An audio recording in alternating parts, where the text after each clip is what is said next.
இப்பதான் நீங்க இங்கிலீஷ் கத்துக்க போறீங்க அப்படின்னா இந்த வீடியோ உங்களுக்கு தான். நம்மள நிறைய பேருக்கு இங்கிலீஷ் பேசணும் அப்படின்ற ஆசை இருக்கும்.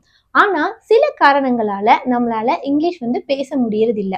அதுக்கு காரணம் என்னன்னா, இங்கிலீஷ்ல இருக்கக்கூடிய சில பேசிக்கான விஷயங்களை நம்ம சரியா தெரிஞ்சுக்காததுனால தான் நம்மளால இங்கிலீஷ் எழுதுறதுக்கோ பேசுறதுக்கோ முடியறது இல்ல.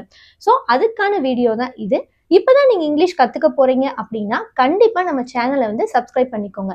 இங்கிலீஷ் அப்படின்றது ஒரு நாலேஜ் கிடையாது, இட்ஸ் ஜஸ்ட் அ லாங்குவேஜ். நம்ம கண்டினியூஸா ப்ராக்டிஸ் பண்ணி நம்ம கரெக்டானதை தெரிஞ்சுக்கிட்டோம் அப்படின்னாலே நம்மளால கண்டிப்பா இங்கிலீஷ் பேச முடியும். பார்க்க போறது சப்ஜெக்ட்.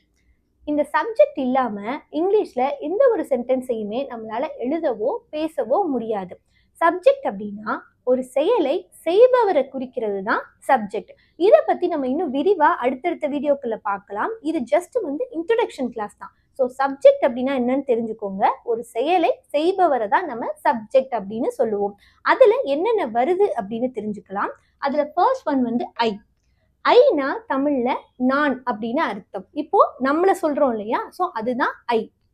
வி அப்படின்னா நாங்கள்.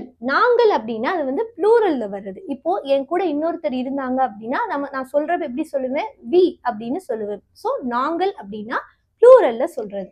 அடுத்து யூ.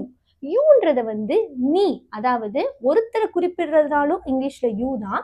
நீங்கள், இப்ப 2-3 பேர் இருந்தாலும் நம்ம யூ அப்படின்னு தான் சொல்லுவோம்.